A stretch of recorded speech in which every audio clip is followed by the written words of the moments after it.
વડોદરામાં ભર ઉનાળે હજારો લીટર પાણીનો વ્યય થતો હોવાનું સામે આવ્યું। માંજલપુરમાં પાણીની લાઇનમાં ભંગાણ સર્જાયું। 2 દિવસ પૂર્વે આ જ સ્થળ ઉપર આગ લાગવાની ઘટના બની હતી। જ્યાં આગ લાગી હતી ત્યાં જ પાણીની લાઇનમાં ભંગાણ સર્જાવાની ઘટના બની છે। મનપાએ પાણીની લાઇનનું સમારકામ હાથ ધર્યું છે।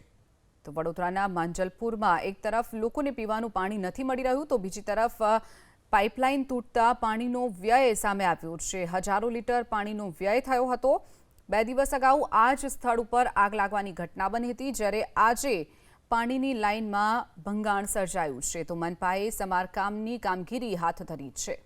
મનપાએ પાણીની લાઇનનું સમારકામ હાથ ધર્યું છે।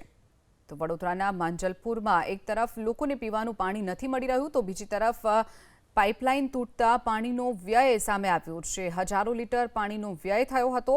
2 દિવસ અગાઉ આ જ સ્થળ ઉપર આગ લાગવાની ઘટના બની હતી જ્યારે આજે પાણીની લાઇનમાં ભંગાણ સર્જાયું છે તો મનપાએ સમારકામની કામગીરી હાથ ધરી છે।